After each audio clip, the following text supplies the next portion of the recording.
Assalamualaikum warahmatullahi wabarakatuh. Selamat pagi dan salam sejahtera untuk kita semua. Bertemu lagi dalam kelas online PPKN bersama saya, Dinda Sri Morwani. Pada kesempatan kali ini kita akan membahas bab 3 bagian yang B untuk kelas 9, yaitu bentuk dan prinsip kedaulatan negara Republik Indonesia. Untuk memahami lebih lanjut tentang materi ini, anak-anak tolong perhatikan video berikut ini.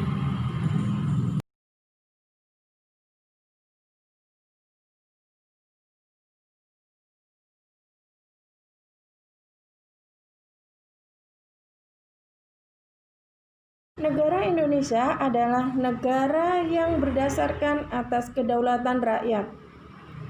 Landasan hukum negara Indonesia menganut kedaulatan rakyat ditegaskan di dalam Undang-Undang Dasar Negara Republik Indonesia tahun 1945.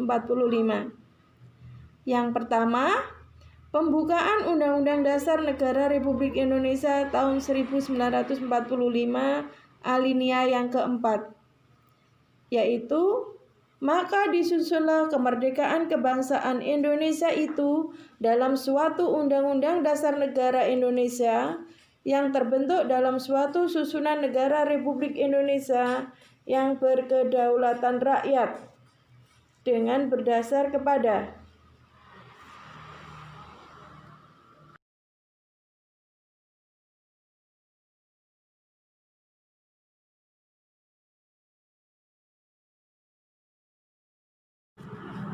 dua, terdapat dalam pasal 1 ayat 2 Undang-Undang Dasar Negara Republik Indonesia tahun 1945. Di sana menegaskan bahwa kedaulatan berada di tangan rakyat dan dilaksanakan menurut Undang-Undang Dasar.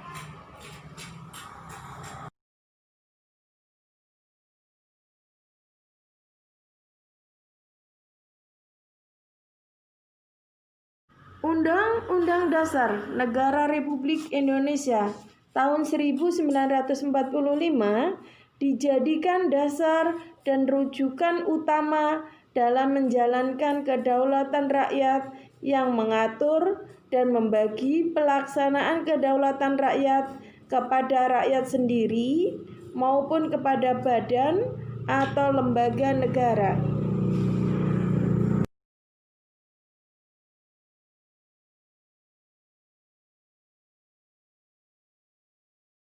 Selain menganut teori kedaulatan rakyat, negara Republik Indonesia dipertegas dengan kedaulatan hukum.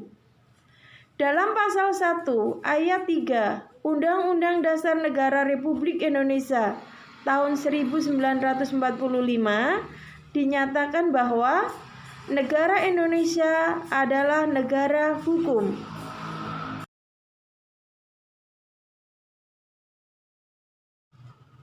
Pasal 27 ayat 1 Undang-Undang Dasar Negara Republik Indonesia tahun 1945 ditegaskan bahwa segala warga negara bersamaan kedudukannya di dalam hukum dan pemerintahan dan wajib menjunjung hukum dan pemerintahan itu dengan tidak ada kecualinya.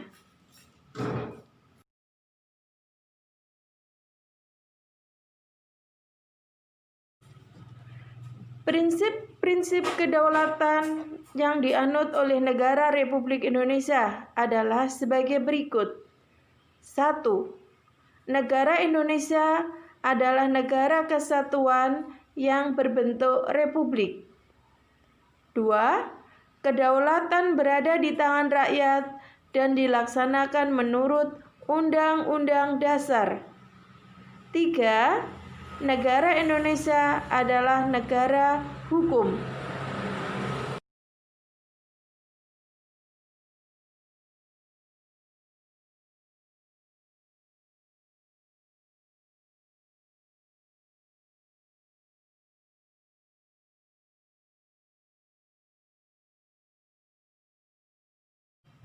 Empat, Presiden tidak dapat membekukan dan atau membubarkan Dewan Perwakilan Rakyat.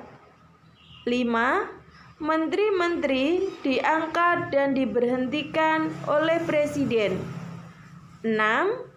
MPR hanya dapat memberhentikan Presiden dan atau Wakil Presiden dalam masa jabatannya menurut Undang-Undang Dasar. Budiarjo dalam bukunya mengemukakan sejumlah syarat dasar untuk terselenggaranya pemerintahan yang demokratis di bawah rule of law sebagai berikut.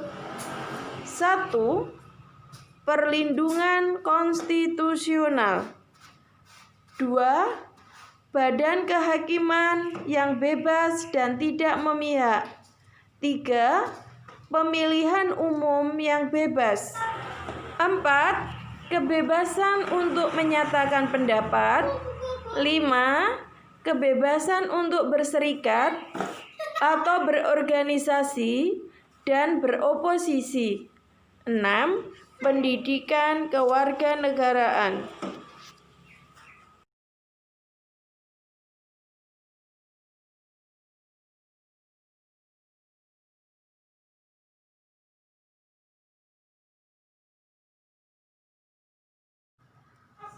Demokrasi Pancasila merupakan demokrasi yang paling sesuai dengan bangsa Indonesia. Mengapa? Karena bersumber pada tata nilai sosial budaya bangsa yang sudah melekat dalam kehidupan masyarakat sejak dahulu kala. Azas atau prinsip utama demokrasi Pancasila yaitu pengambilan keputusan berarti melalui pembahasan mufakat untuk menyatukan pendapat dalam penyelesaian masalah bersama. Sedangkan mufakat adalah sesuatu yang telah disetujui sebagai keputusan berdasarkan kebulatan pendapat.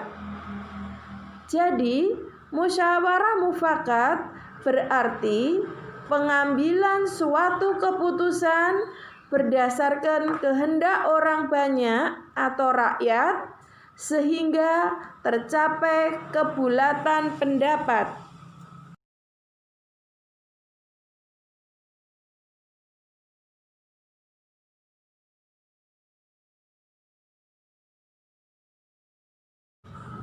Keputusan dalam demokrasi Pancasila mengutamakan kepentingan seluruh masyarakat, bangsa, dan negara. Kelompok minoritas maupun mayoritas memiliki kedudukan yang sama dalam demokrasi Pancasila. Dilakukan dengan dua cara, yaitu secara langsung dan secara tidak langsung. Contoh pelaksanaan demokrasi langsung adalah pelaksanaan pemilihan presiden dan wakil presiden, pemilihan kepala daerah dan wakil kepala daerah, serta pemilihan kepala desa. Dengan demikian, wakil rakyat dalam pemerintahan negara Indonesia ditentukan secara langsung oleh rakyat yang telah memenuhi persyaratan, bukan oleh lembaga perwakilan rakyat. Contoh pelaksanaan demokrasi tidak langsung adalah adanya lembaga perwakilan rakyat yang bertugas untuk menyampaikan aspirasi dan amanat rakyat dalam pemerintahan.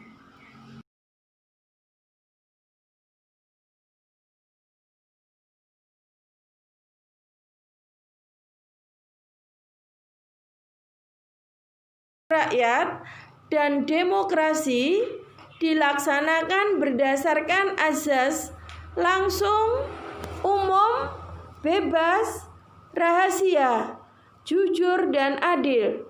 atau dikenal dengan Luber dan Jurdil.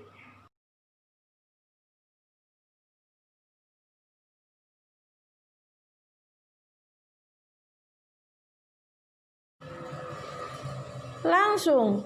Azas langsung mengandung arti bahwa rakyat sebagai pemilih memiliki hak untuk memberikan suaranya secara langsung sesuai dengan kehendak hati nuraninya tanpa perantara.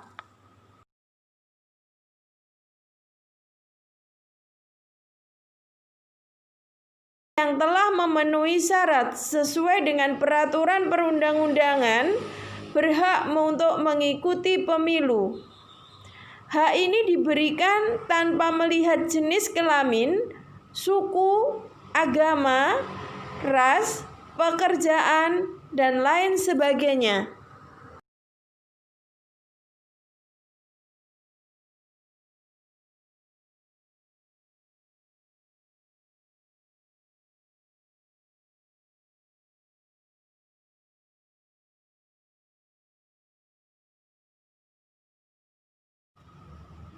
Bebas. Azas bebas memiliki makna bahwa semua warga negara yang telah memiliki hak dalam pemilu memiliki kebebasan untuk menentukan pilihannya tanpa tekanan dan paksaan dari siapapun. Azas rahasia memberikan jaminan bahwa para pemilih yang melaksanakan haknya dijamin pilihannya tidak akan diketahui oleh siapapun dengan jalan apapun.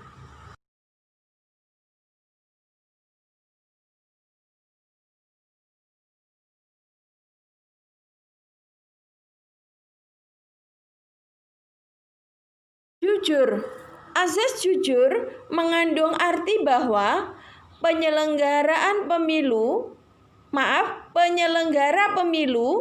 aparat pemerintah, peserta pemilu, pengawas pemilu, pemantau pemilu, pemilih, serta semua pihak yang terkait harus bersikap dan bertindak jujur sesuai dengan peraturan perundang-undangan.